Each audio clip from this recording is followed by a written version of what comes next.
Hello friends, welcome back to my channel. আশা করি সবাই ভালো আছো, আমিও ভালো আছি। চন্দীপ ভালো নেই, নিজে মুখে স্বীকার করেছে আজকের গতকালের ব্লগে যে খারাপ সময় চলছে। তা খারাপ সময়টা কিসে তোমাদের মনে হচ্ছে কোনো খারাপ? আমরা তো দেখতে পাচ্ছি না, কিন্তু যে নিজে বলছে আমি খারাপ আছি, আমার সময় খারাপ, একদিন আমার ভালো সময় আসবে, আমার শত্রুর খারাপ সময় আসবে, ইত্যাদি ইত্যাদি, তাহলে তো সেখানে আমাদের বিশ্বাস করেই নিতে হয় যে সে খারাপ আছে।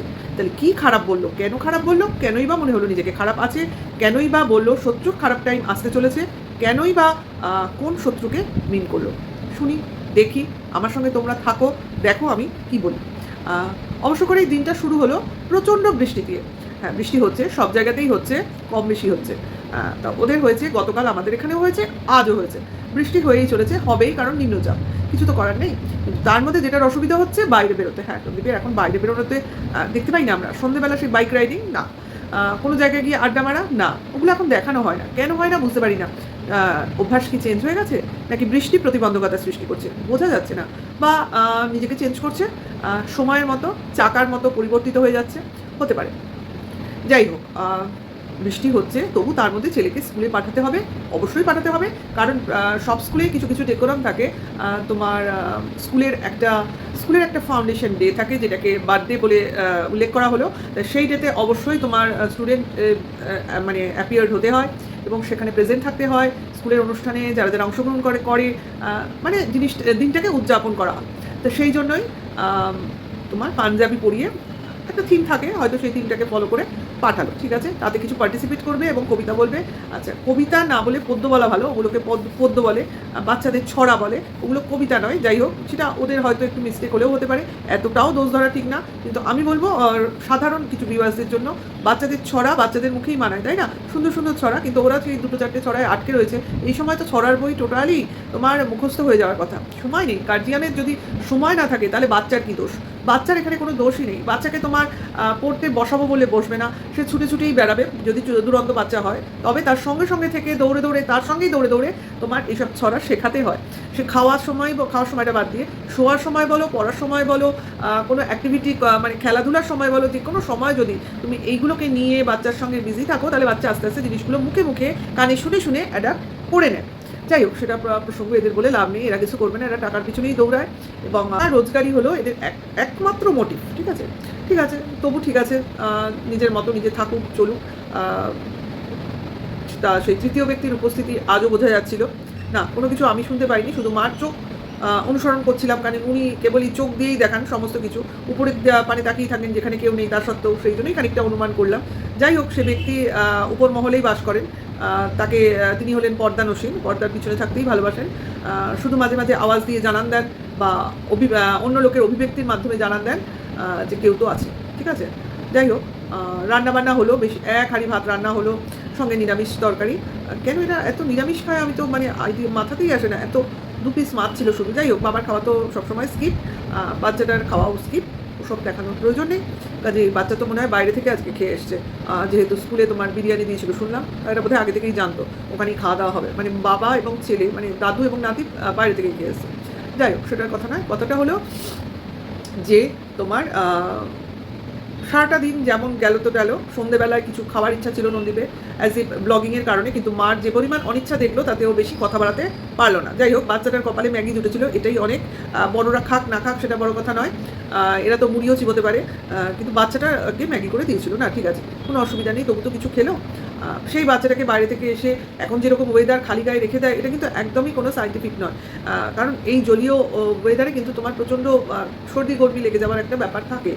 যাই হোক, ওদের ব্যাপার বলবে আমাদের ছেলে, আপনারা বেশি বোঝেন, সেটা ঠিকই। মা কাছে নেই বলেই এইসব ভৎসনাগুলো বাবা ঠাকুমাকে শুনতে হয়। আর যদি মা সঙ্গে থাকতো, মাকেও শুনতে হতো, যদি এইভাবে রাখতো, ঠিক আছে। এমন নয় যে মা নেই বলে শুধু অন্য লোককে দোষারোপ করা হচ্ছে, এরমভাবে মা চললে মাকেও বলা হবে। কাজেই বাচ্চার অবহেলা কেউই সহ্য করতে পারে না, ঠিক আছে। এই হলো ব্যাপার। সারাদিনটা গেল, শেষের মুহূর্তে এসে সোফায় বসে শুরু হলো তার কিছু বক্তব্য, যে আমার এখন দিন খারাপ যাচ্ছে, জীবনচক্র ঘুরে ঘুরে আসে, খারাপ ভালো খারাপ ভালো খারাপ ভালো করতে করতে আসে।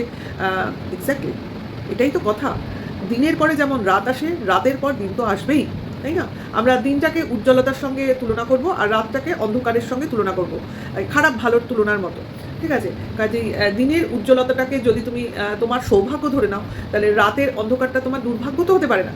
কারণ তোমার দুর্ভাগ্যের পরে তুমি জানো আমার সৌভাগ্য আসতে চলেছে, তার মানে তোমার মনে একটা আশা আছে যে এটার পরে ওটা হবে এবং ওটা হবেই।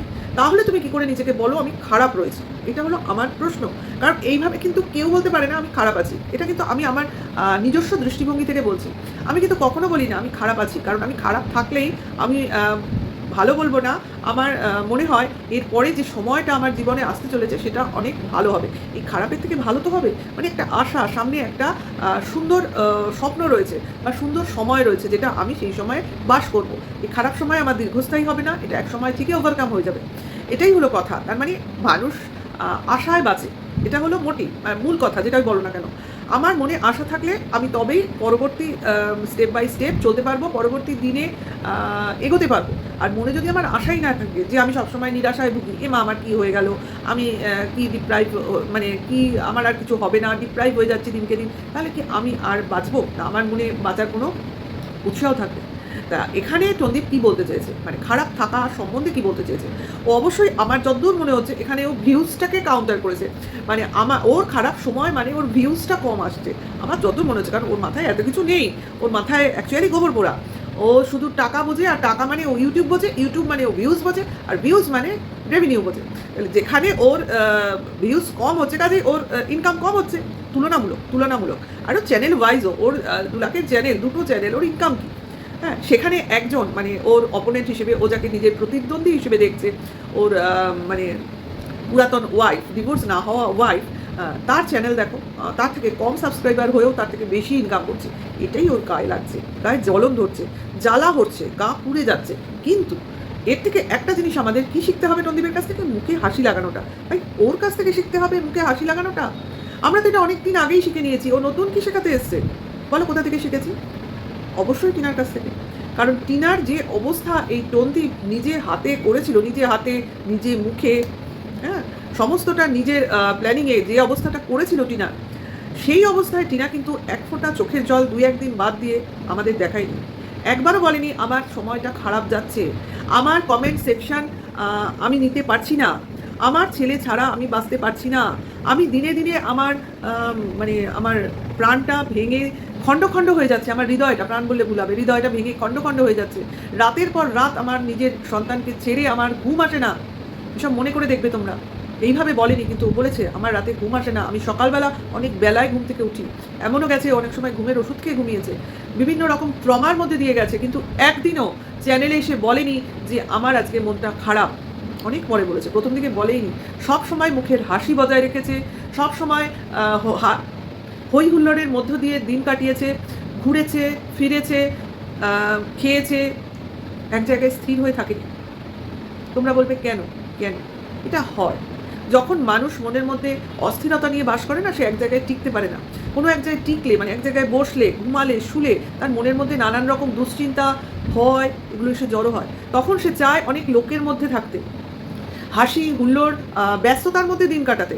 তার জন্য সে বিভিন্ন জায়গায় ঘুরে বেরিয়েছে, বিভিন্ন লোকজনের মধ্যে থেকেছে, খাওয়া দাওয়া করেছে এবং সময় কাটিয়েছে। কিন্তু একবারের জন্য ওর ভিউয়ার্সদের বলতে আসেনি যে আমার সময়টা খারাপ যাচ্ছে, এই খারাপ সময়ের পর একটা ভালো সময় আসবে, আমার অপোনেন্ট, আমি যখন ভালো থাকবো আমার অপোনেন্ট তখন খারাপ থাকবে। এটা কিন্তু ওর মুখ দিয়ে আজ অব্দি বলেনি। কিন্তু টন্দীপকে দেখো, এই হলো দুজনের নেচারের পার্থক্য। খারাপ সময় যে কোনো লোকের জীবনে আসতে পারে, যে কোনো লোকের জীবনে আসতে পারে। তার মানে এই নয় আমি খারাপ আছি মানে আমি লোকের খারাপটা চিন্তা করব। এটা যারা করে তারা স্বার্থপর, অপদার্থ, শয়তান, ছোট লোক এবং অসভ্য ছাড়া কিছু নয়। কেন বলো তো? কারণ মানুষ, তুমি ভালো থাকছো না, তোমার নিজের কর্মফল। তুমি লোকের খারাপ থাকাটা নিজে কি করে বলতে পারো, নিজে কি করে ডিক্লেয়ার করতে পারো ও খারাপ থাকবে, ও কাঁদবে, ওর খারাপ সময় আসবে? এইসব লোক যারা হয় না, যারা নিজের ভালোর সঙ্গে সঙ্গে অনেক খারাপটা চিন্তা করে বা অন্যকে অভিসম্পাদ দেয়, তাদের জীবনেও ভালো হয় না, জীবনেও ভালো হয় না। সব থেকে বড় কথা, ভালো যদি টাকা পয়সা দিয়ে তোল্লাই করা হয়, তাহলে বলবো টাকা পয়সা যাবে আসবে, মনে শান্তি জীবনে পাবে না, জীবনে পাবে না। কারণ শান্তি পাওয়ার যোগ্যতাই ও হারিয়েছে। আজ আমি খারাপ আছি মানে আমি অন্য লোক ভালো থাকলে আমি তাকে দেখে হিংসা করবো? আমি বলবো ও খারাপ আছে, ওরও এরকম একটা দিন আসবে যেদিন ও ভালো থাকবে না? এটা তো হিংসামি, জেলাসি। এদের জীবনে ভালো হয়? রোজই ভিডিও খুলবে, তোমার ভিউজ কতটা হয় না হয় দেখবে, তারপরেই একটা করে ক্লিকবেট খেলতে শুরু করবে। হয় অভিসম্পাদ দেবে, নয় বলবে অমুক ভিডিওস আছে আমি দেখাবো অমুক চ্যানেলে, নতুবা আমি ভালো থাকবো, আমার ভালো থাকার অধিকার আছে। কে বারণ করেছে তোকে ভালো থাকতে? তুই তো অপোনেন্টের তুলনায় অনেক বেশি ভালো আছিস, তোর নিজের ভাষায়, তোর দিদিদের ভাষায়। তুই ফ্যামিলি নিয়ে আছিস, তুই ছেলে নিয়ে আছিস, তুই তুরুপের তাস নিয়ে আছিস, তুই যা দিয়ে টাকা ইনকাম হয় সেই জিনিসটাকে নিয়ে আছিস, তারপরেও তুই খারাপ আছিস। মানে এত কিছু দেখিয়েও ভিউয়ার্সদের ভালো করে ঠকানো যাচ্ছে না, অ্যাকচুয়ালি এটাই। মানে ভিউয়ার্সরা খাচ্ছে না, কিছু খাচ্ছে, তার জন্যই ওই 30,000 হচ্ছে। আর বাদবাকি ভিউয়ার্সরা বুঝে গেছে চরিত্র, অরিজিনাল চরিত্র। হ্যাঁ, একটা কথা আমি তোমার টিনার ভিডিওতে বলেছিলাম, যেটা আমি এখানেও রিপিট করব, সেটা হচ্ছে এর ভিডিও বলছি, এসি সংক্রান্ত কিছু কথা। সেটা কি বলছি তোমার, দেখো একটা কথা বলতে বলতে একটা জিনিস মাথায় আসে, তো সেই জন্যই আমার মনে কি যুক্তিটা এসে সেটা তোমাদের সঙ্গে আমি শেয়ার করবো। সেটা হচ্ছে, দেখো আজকে আমি বারবার বলছি না যে পুরোনো এসিটার কথা বাদ দাও, পুরোনো বাড়িতে যে আছে সেটা তো খোলেনি, ওটা ওখানেই আছে। নতুন ঘরের ওপরেও এসি আছে, নতুন বাড়ির নিচেও এসি আছে, এবং এটা আছে যার জন্য ঘরটা পুরোপুরি দেখাতে পারে না। ওপরের ঘরটা যেহেতু এসি লাগাবার আগে থেকে দেখিয়ে দিয়েছে, তাই জন্য ওই সাইডে যে জানলাটার উপর এসি আছে আলমারির দিকে, সেই জানলাটা কখনোই দেখায় না। আর ওটা দেখালেও নিচ পোর্শনটা দেখায়, ওপর পোর্শনটা দেখায় না, কারণ ওখানে এসিটা রয়েছে, ঠিক আছে। আর নিচের পোর্শনেও তাই আছে, এবং আউটার সেকশন সবসময় বাড়ির ওই পাশেই থাকবে, সেই জন্য বাড়ির ওই পাশটা কোনো দিনও কোনো সময় দেখায় না, যাবেই না ক্যামেরা নিয়ে ওদিকে, ঠিক আছে। এটাই হলো কথা। কিন্তু ব্যাপারটা কি বলছি, এই যে এসি কেন দেখায় না, এটা প্রশ্ন। ওর ভিউয়ার্সরা বলছে, আমরা বলছি যে ভাই তোমার পয়সায় তুমি এসি লাগিয়েছো, তোমার ভিউয়ার্সরা যদি তোমাকে দিয়েও থাকে তাহলেও তুমি এসি তোমার ভিউয়ার্স থেকেই তো লাগিয়েছো, এমন নয় কারো কাছ থেকে কেড়ে নিয়ে এসে লাগিয়েছো। এইটা মানে এটা তো কথা, তাহলে দেখাচ্ছ না কেন? না দেখাবার কারণটা কি? তুমি খাট কিনেছো, অংশবিশেষ দেখাও, আলমারি এসছে তার পিঠ লাগিয়ে সেটাকে দেখাও, কিন্তু এসি শুধু রিমোটটাকে দেখেই ক্ষান্ত হয়ে যাও, সেটাকে যে কোনো রিমোট হিসেবে ধরে নিতে পারো, সেই হিসেবে দেখাও হয়তো। যাই হোক, সেটা কথা না, কথাটা হচ্ছে কেন দেখায় না।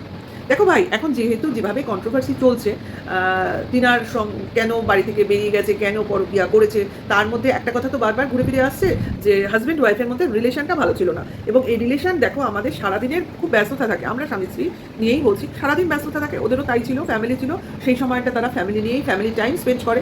এবার হাজব্যান্ড ওয়াইফের মধ্যে তোমার নিজস্ব টাইমটা কখন আসে? নিজেদের বেডরুমে। এবার সেটা তোমার দুপুরে হলে দুপুরে, রাত্রে হলে রাত্রে, রাত্রিটা তো অবভিয়াসলি, এবার দুপুরে বাড়িতে থাকলে দুপুরে ওই বেডরুমে ওইটুকু টাইমে নিজেদের তোমার প্রাইভেট কিছু কথাবার্তা থাকলেও থাকে। এবার সেখানে যদি কোনো তৃতীয় ব্যক্তি মানে গুরুজন স্থানীয় যদি কেউ থাকে বা ছোটও কেউ থাকে, তাহলে কিন্তু সেই কথাবার্তাটা হয় না, সম্ভব না হওয়া, যেটা কমন সেই কথাবার্তাই হবে, প্রাইভেট কথাবার্তা হবে না। কাজেই ওরা কিন্তু এই সময়টা কখনোই পেতো না।